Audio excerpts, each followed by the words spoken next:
प्यारे बच्चों, आज हम कक्षा 8 की विज्ञान की वर्कशीट नंबर 20 करेंगे। आज का टॉपिक है बच्चों प्रकाश।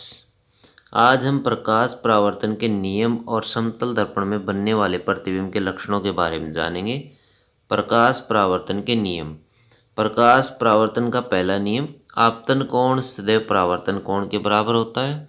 आपतन कोण बच्चों आई को कहा जाता है और परावर्तन कोण आर को कहा जाता है।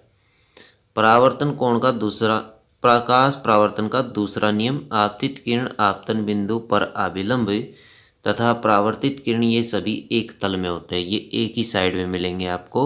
ये आपतित किरण है, परावर्तित किरण और अभिलंब ये 90 डिग्री के कोण को अभिलंब कहा जाता है बच्चों। समतल दर्पण में प्रतिबिंब आओ इसे एक गतिविधि द्वारा समझते हैं बच्चों। सामग्री लेते हैं समतल दर्पण और एक टॉर्च लेते हैं। समतल दर्पण पी क्यू के सामने टॉर्च ओ रखें, ये टॉर्च ओ है और ये समतल दर्पण है बच्चों। दर्पण पर दो किरणें ओ ए और ओ सी आपतित हो रही है। अब दर्पण पी क्यू की सतह पर बिंदु ए और सी पर अभिलंब खींचे। बिंदु ए से परावर्तित किरण ए बी और बिंदु सी से परावर्तित किरण सी डी खींचे। अब इन रेखाओं को पीछे की ओर बढ़ाइए। तो हमने ये दो किरणें खींच ली बच्चों और इनको पीछे की दिशा में ऐसे बढ़ा दिया। बढ़ाने पर क्या ये अब रेखाएं आपस में मिलती हैं, ओ बिंदु पर ये मिल जाती हैं। यदि हाँ तो इस बिंदु को ओ से निरूपित कीजिए। क्या परावर्तित किरण ई पर स्थित किसी दर्शक के नेत्र को बिंदु ओ से आती हुई प्रतीत होंगी?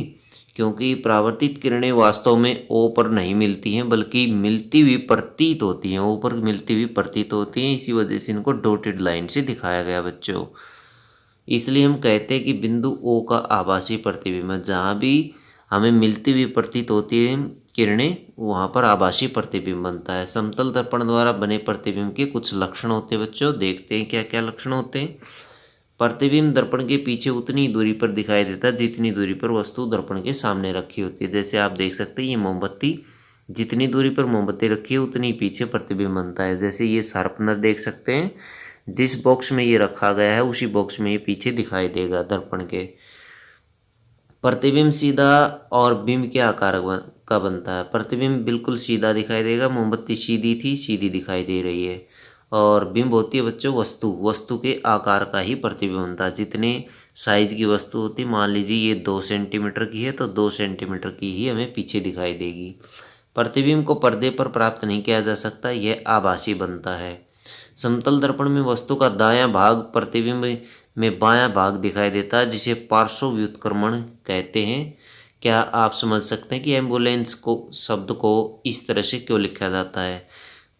एम्बुलेंस देख सकते हैं ये उल्टे अक्षर लिखे हुए हैं, क्योंकि ये आगे वाले वाहन को दर्पण में सुलटे नजर आएंगे।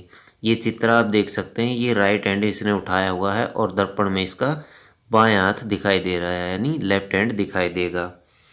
निम्न प्रश्नों के उत्तर दीजिए। समतल दर्पण द्वारा बनने वाले प्रतिबिंब के कोई 4 लक्षण लिखिए। तो चारों लक्षण आप यहाँ पर देख सकते हैं, ये 4 लक्षण आप इसमें लिखेंगे बच्चों, ये वाले लक्षण। क्वेश्चन नंबर 2, पिंकी दर्पण में अपना प्रतिबिंब देख रही है। दर्पण और उसके प्रतिबिंब के बीच की दूरी 4 मीटर है। यदि वह 1 मीटर दर्पण की ओर चलती है तो प्रतिबिंब और पिंकी के बीच की दूरी क्या होगी? 6 मीटर होगी बच्चों। क्यों होगी? क्योंकि 1 मीटर वो चल पड़ती है दर्पण की तरफ, 4 में से घटाएंगे तो 3 मीटर की दूरी उसकी और दर्पण की रह जाती है। और 3 मीटर पीछे प्रतिबिंब बनता है। 3 मीटर उसकी दूरी, मान लीजिए ये दर्पण है 3 मीटर और 3 मीटर पीछे प्रतिबिंब बनेगा, 3 और 3 6 हो जाएगा। अंग्रेजी वर्णमाला के वो अक्षर लिखिए जिनके प्रतिबिंब उन्हीं की तरह से बनते हैं। तो ऐसे अंग्रेजी वर्णमाला से आप ओ अक्षर ऐसा है जो वैसा का वैसा दिखाई देगा, आई भी ऐसा ही है और एक्स भी ऐसा ही है जो सेम वैसा ही दिखाई देगा दर्पण में। और भी आप इसमें लिख सकते हैं। रिक्त स्थान भरिए क्वेश्चन नंबर 4 में। प्रतिबिंब जिसे पर्दे पर प्राप्त नहीं किया जा सकता वह आभासी प्रतिबिंब कहलाता है। यहाँ लिखेंगे आभासी, आभासी प्रतिबिंब कहलाता है बच्चों। क्वेश्चन नंबर 2 है, समतल दर्पण में वस्तु का दायां भाग, यहाँ भर सकते दायां तो यहाँ भरेंगे आप बायां। बायां दिखाई देगा। अगर आप इसको उल्टा भरते हैं, यहाँ यहाँ पर बायां भरते तो दूसरी तरफ दायां